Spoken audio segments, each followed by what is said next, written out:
Pemirsa Fides Channel sekalian, siapa pemilik otoritas yang sesungguhnya di tubuh partai berlambang bintang Mercy? Apakah AHY dengan poros Cikeasnya ataukah Jenderal Purnawirawan Muldoko dengan poros versi KLB-nya?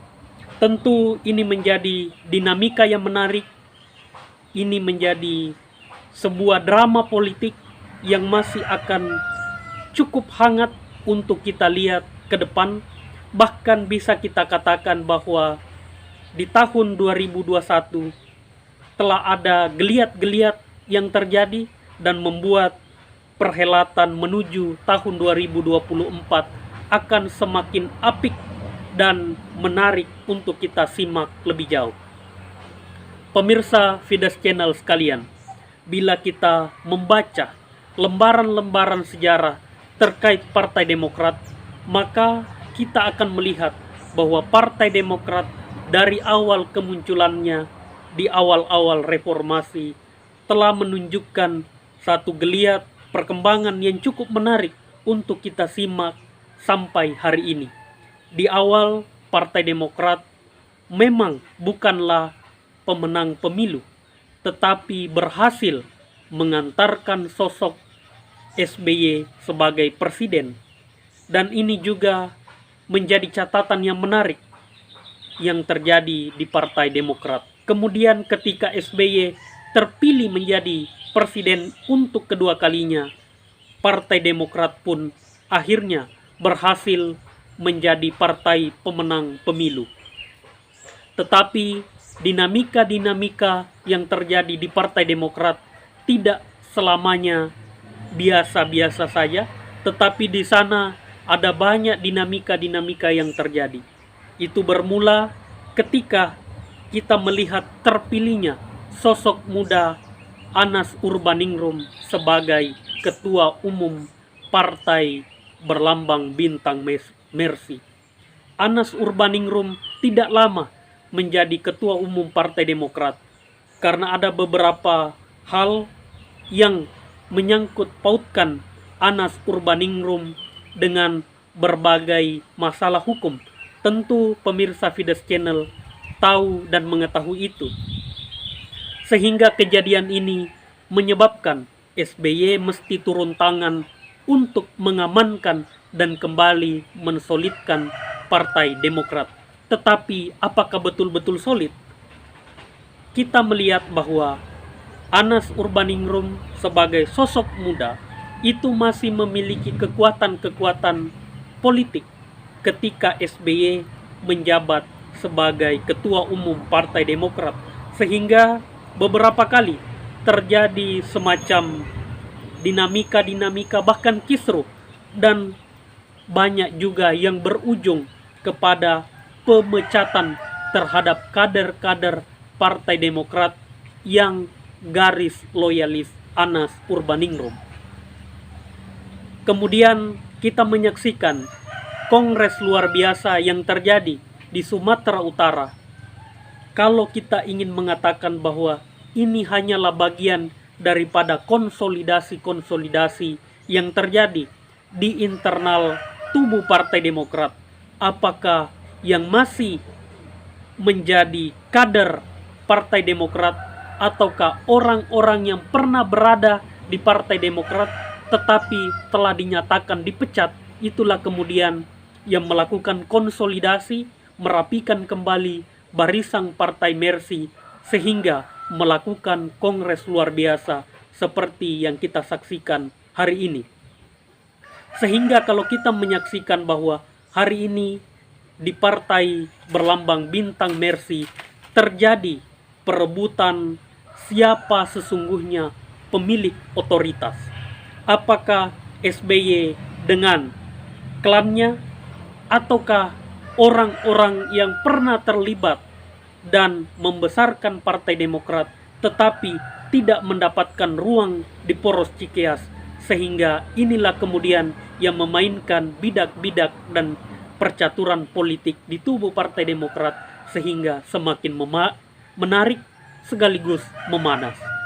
Pemirsa Fides Channel sekalian, kalau kita sedikit membuka catatan secara akademik bahwa memang lewat partai politiklah kekuasaan akan diraih, karena di dalam partai politik menjadi organisasi yang menyiapkan dan mencalonkan orang-orang untuk menjadi pejabat publik, sehingga siapapun yang ingin meraih kekuasaan, siapapun yang ingin mengambil peran di dalam kebijakan-kebijakan publik tentu akan melewati anak tangga yang namanya partai politik.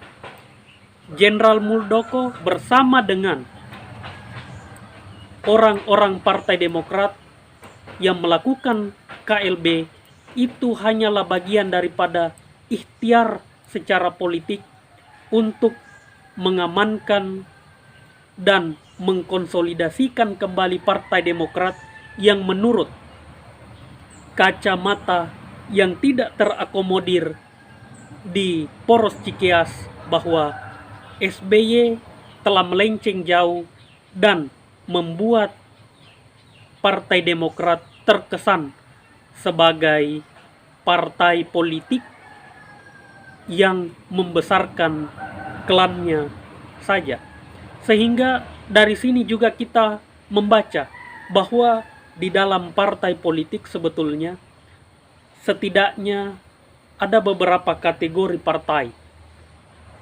Pertama, kalau kita membaca literatur, ada istilah partai proto, yaitu partai yang terjadi atau di dalam catatan sejarah ini terjadi di masa akhir-akhir abad 19 yang belum ada partai seperti sekarang ini.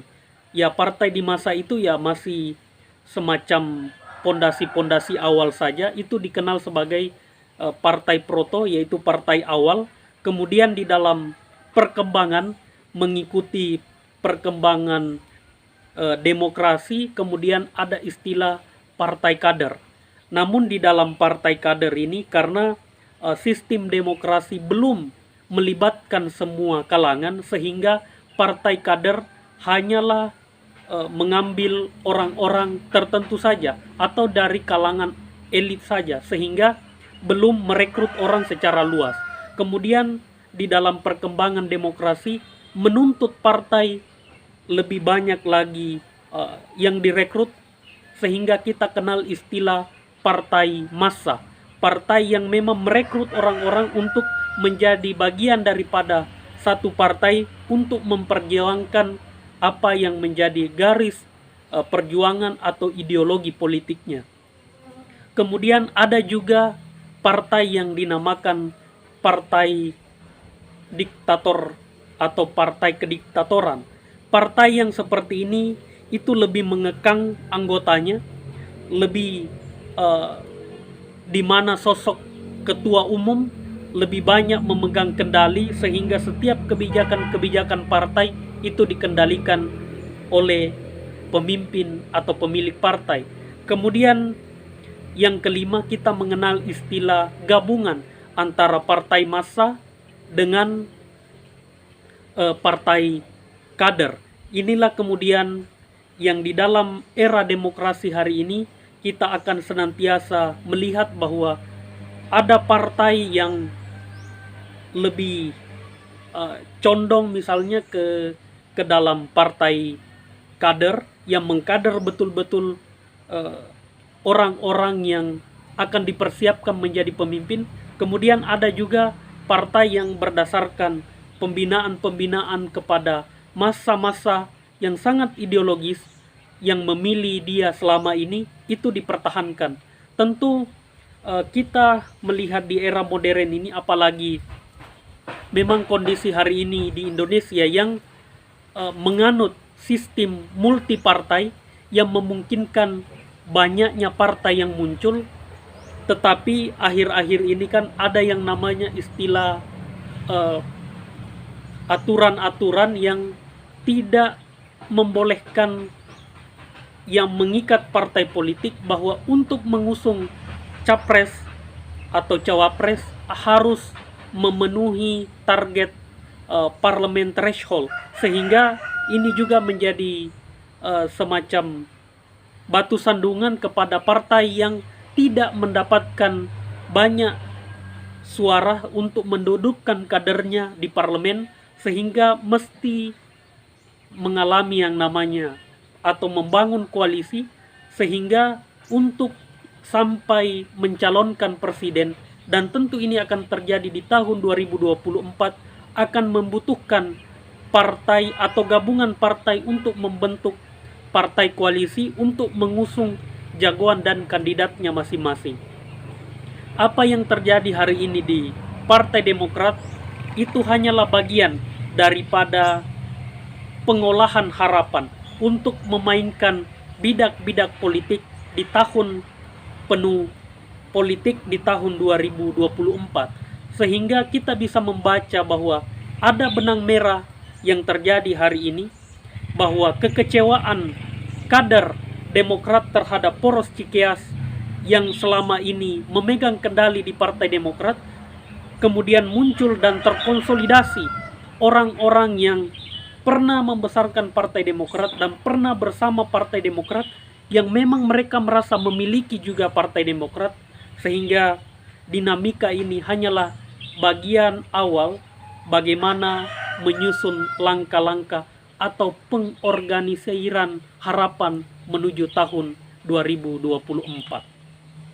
Pemirsa Fides Channel sekalian, sajian-sajian dan drama politik tentu akan sangat menarik untuk kita ikuti. Hari ini Partai Demokrat yang terbelah, tentu kita bisa mengatakan bahwa kalau dinamika menuju tahun 2024 masih sangat menarik dan memanas, tentu akan ada peristiwa-peristiwa politik yang terjadi seperti di internal Partai Demokrat. Pertanyaan kita, setelah Demokrat siapa lagi? Sekian dan terima kasih. Salam Fides Channel.